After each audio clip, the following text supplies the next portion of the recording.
विद्यार्थी नमस्कार। अपन प्रमुख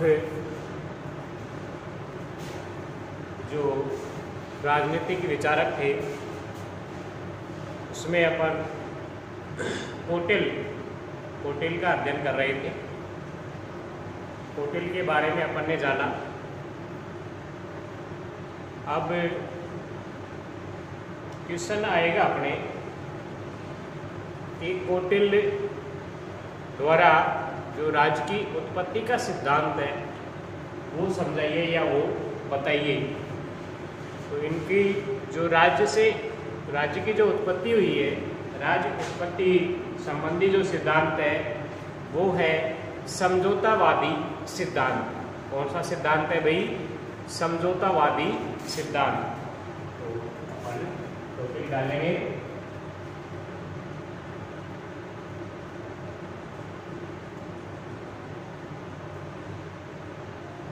कोटिल। अब प्रश्न आएगा अपने पास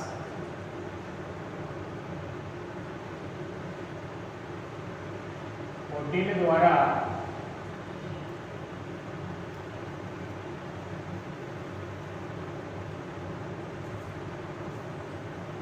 प्रतिपादित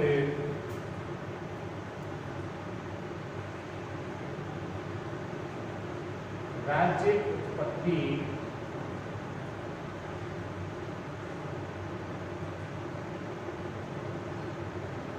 सिद्धांत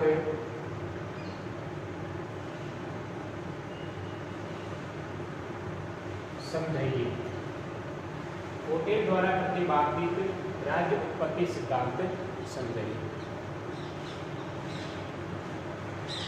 तो अपने को राज्य की उत्पत्ति से वाला सिद्धांत देखना है। इसमें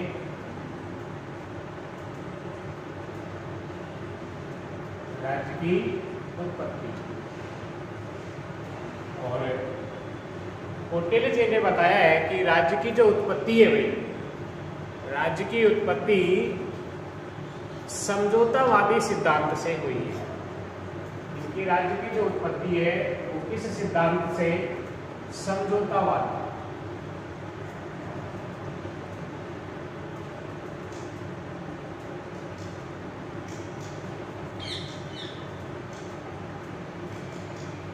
समझौतावादी सिद्धांत। और समझौतावादी सिद्धांत क्या होता है कि किसी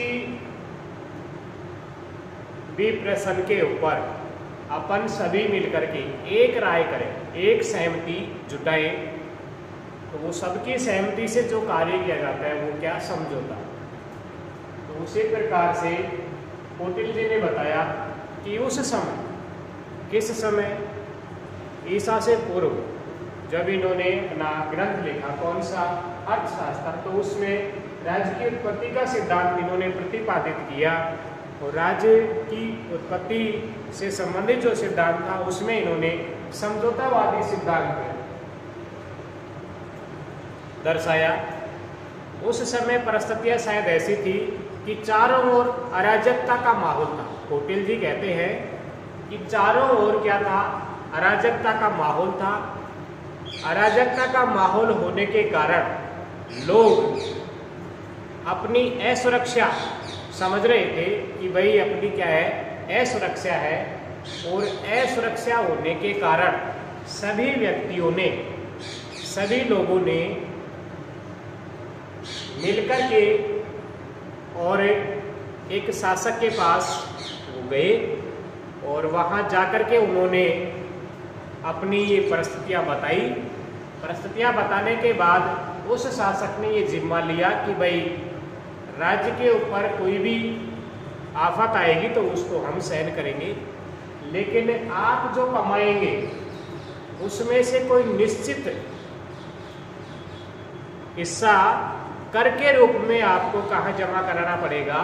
खजाने में जमा कराना पड़ेगा, ताकि विपत्ति के समय उस धन को शासक क्या करे? खर्च करे। तो ऐसा कोई समझौता हुआ और उस समझौते के अंतर्गत राज्य की क्या बताई गई है? उत्पत्ति। कि भाई राज्य की जो उत्पत्ति है वो किससे? समझौतावादी सिद्धांत है। क्या है? समझौतावादी सिद्धांत है। कौटिल्य ने अर्थशास्त्र में प्रतिपादित किया है। क्या लिखेंगे अपन? कौटिल्य ने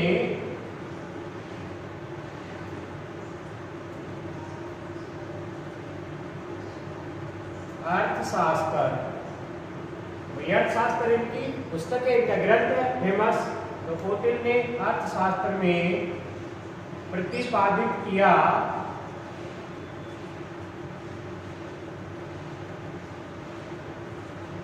है।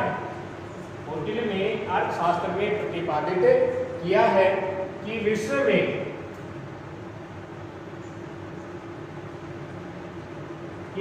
में अराजकता का माहौल था। विश्व में अराजकता का क्या था भाई? माहौल था। ये विद्यमान रहने के कारण अराजकता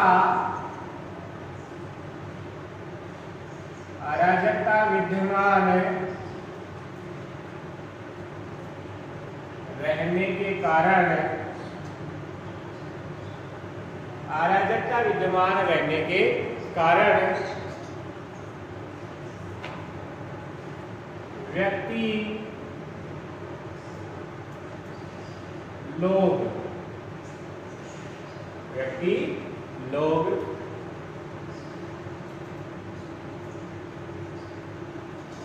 भयभीत थे। अराजकता विद्यमान रहने के कारण व्यक्ति या लोग क्या थे भाई? भयभीत थे, अर्थात डरे हुए थे। उन्होंने महसूस किया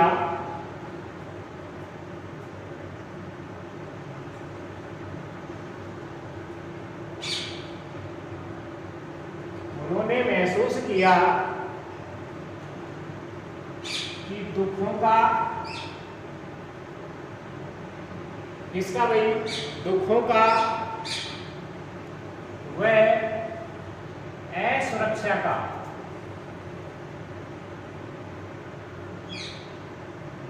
उन्होंने महसूस किया कि दुखों का व असुरक्षा का वातावरण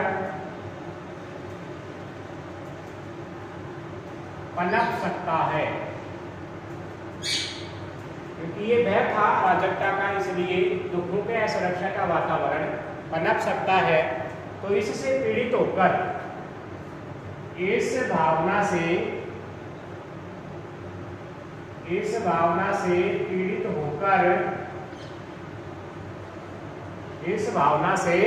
पीड़ित होकर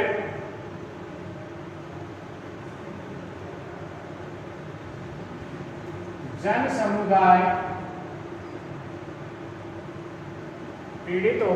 समुदाय मनु के पास गए।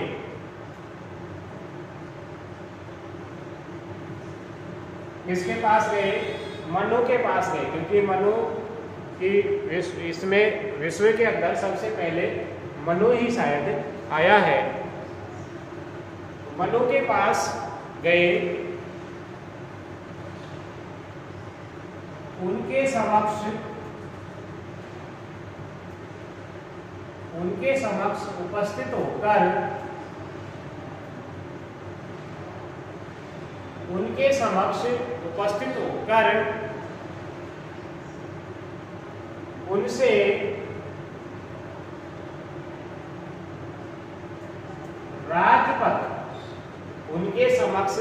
उपस्थित होकर उनसे राजपद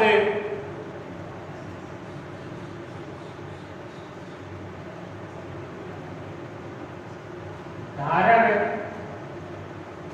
करने के लिए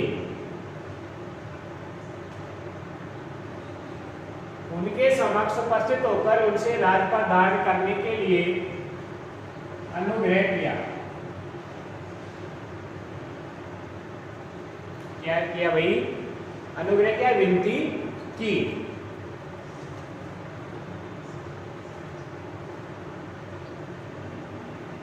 तब मनु ने प्रजा को विश्वास दिलाया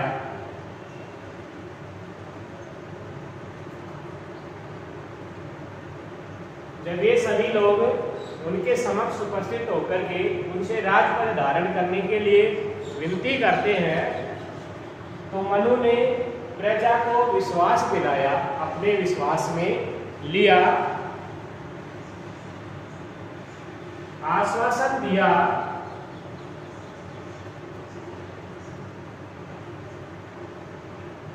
कि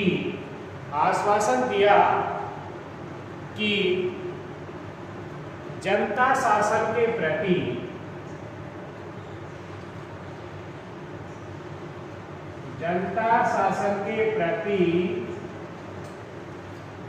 शासन के प्रति सदैव आज्ञाकारिता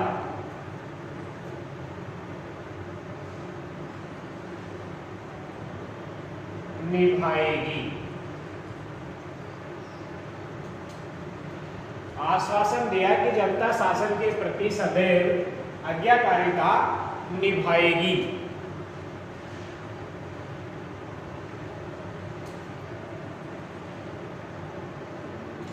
तथा निश्चित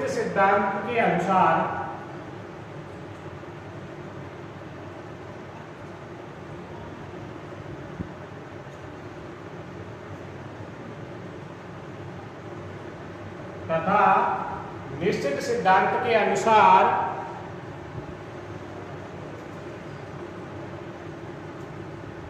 अपनी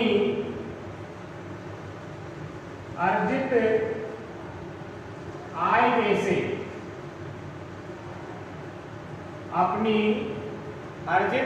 में से एक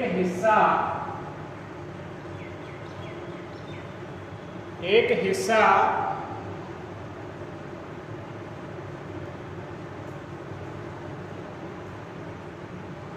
कर के रूप में खजाने में जमा करवाए। जो सिद्धांत निश्चित हुआ उसके अनुसार अपनी अर्जित जो आय थी, लोगों की जो अर्जित आय थी, उसमें से एक हिस्सा किसके रूप में, कर के रूप में किसमें जमा कराएंगे, खजाने के अंदर जमा कराएंगे, ताकि राज्य प्रशासन चलाने में कोई समस्या उत्पन्न न हो, ताकि राज्य प्रशासन चलाने में कोई समस्या उत्पन्न न हो।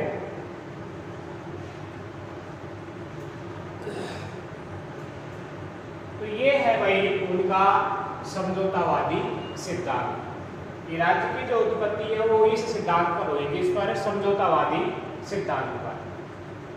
वैसे मनु जो है, मनु दैवीय शक्ति बताते हैं, लेकिन कौटिल्य जो है वो क्या, समझौतावादी सिद्धांत बताते हैं कि समझौते से राज्य की क्या हुई है, उत्पत्ति हुई है। उन्होंने कहा कि भाई कौटिल्य ने अर्थशास्त्र में प्रतिपादित किया है, कौटिल्य जो है उन्होंने अपने अर्थशास्त्र में प्रतिपादित किया है कि विश्व के अंदर या संसार में उस समय क्या था भाई, अराजकता का माहौल था, और अराजकता विद्यमान रहने के कारण इससे व्यक्ति या लोग क्या थे, बड़े भयभीत थे, डरे हुए थे।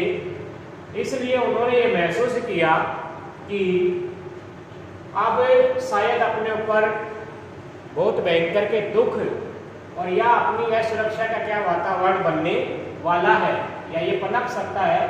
तो इस भावना से पीड़ित होकर के, इस भावना से दुखी होकर के, पीड़ित होकर के जन जो समुदाय है, पूरे सभी जो लोग हैं जन समुदाय, ये किसके पास गए, मनु के पास गए और उनसे विनती की, उनके समक्ष ये उपस्थित होकर के उनसे विनती की कि राजपद धारण करने के लिए कि आप राजपद धारण कीजिए। उनसे ये विनती की।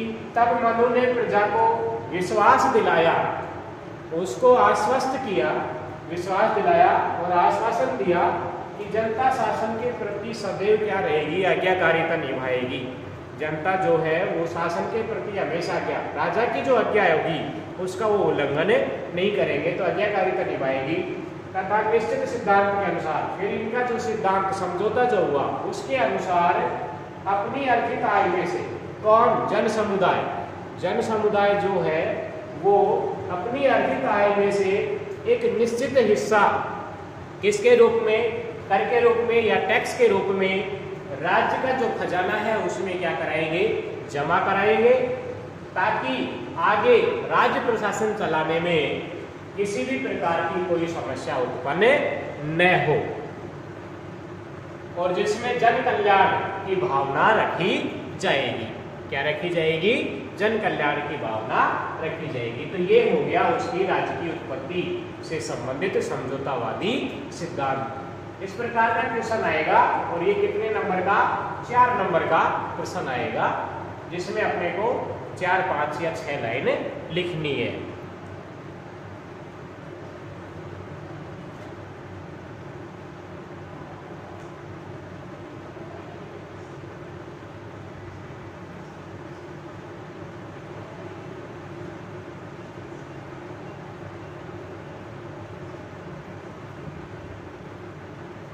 अब अगला है भाई इनका, ये राज्य की उत्पत्ति से संबंधित समझौतावादी सिद्धांत तो हो गया, लेकिन अगला जो है इसका वो है राज्य का सप्तांग सिद्धांत।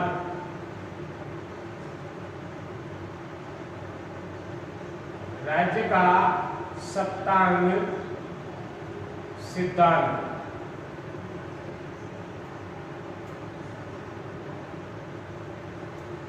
राज्य जो है उसके अंदर 7 अंग है, वो सिद्धांत इन्होंने दिया है। सप्तांग 7 अंग है भाई, वो इन्होंने समझाया है, बताया है, इन्होंने कौटिल्य जी ने राज्य का सप्तांग सिद्धांत इन्होंने प्रस्तुत किया है, दिया है। और सबसे पहले नंबर 1 पर क्या आता है भाई, स्वामी।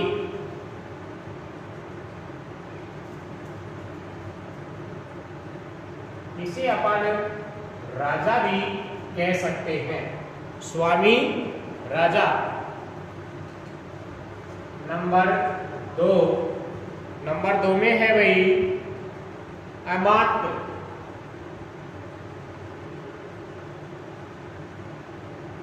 या मंत्री, अमात्य या फिर मंत्री। स्वामी तो क्या हो गया, राजा हो गया, शासक हो गया, अमात्य मंत्री।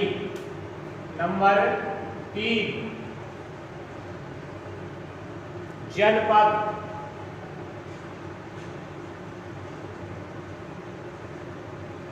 जनपद। नंबर 4 दुर्ग।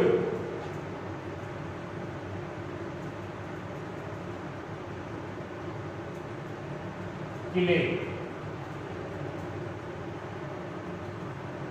जनपद राज्य का जो सीमाएं हैं वो जनपद, पहले जनपद थे, महाजनपद। दुर्ग, किले होने चाहिए। नंबर 5 कोष, खजाना।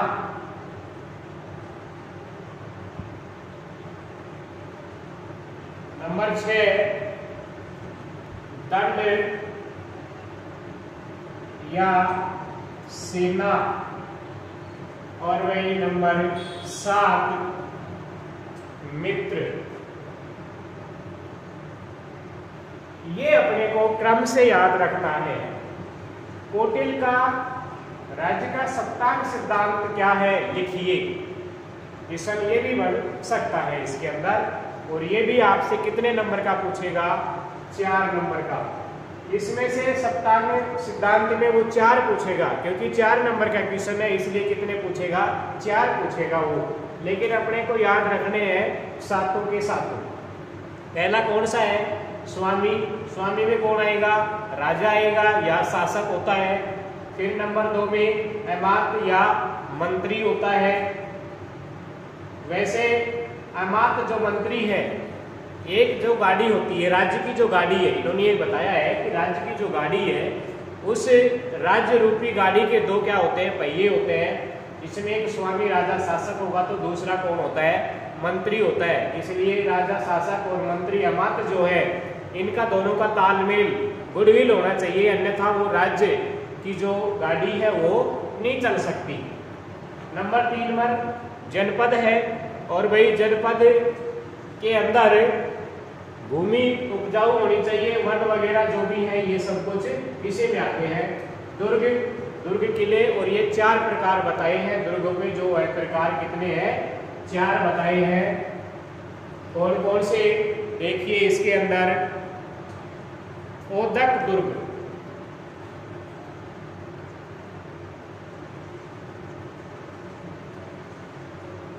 ओदक दुर्ग है।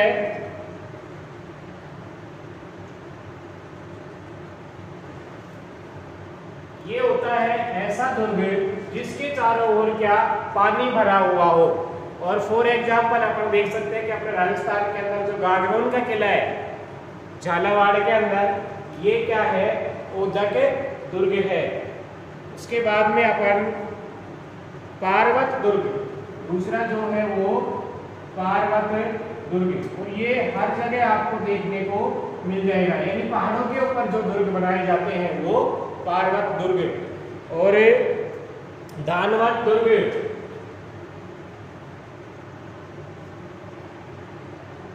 दानवन दुर्ग, यानी दानवन जो दुर्ग है ये जैसलमेर जो है अपने राजस्थान में, जैसलमेर का जो दुर्ग है वो देखने को मिलेगा दानवन दुर्ग के अंदर।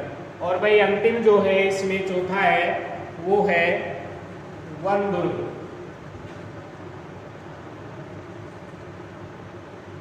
और वन दुर्ग के अंदर अपना जो रणथंभौर है ये उदाहरण के अंदर लिख सकते हैं। ओदक दुर्ग में तो क्या हो गया अपना, कौन सा हो गया, हाँ भाई बताओ कौन सा हो गया, गागरोन। क्या हो गया, गागरोन, गागरोन,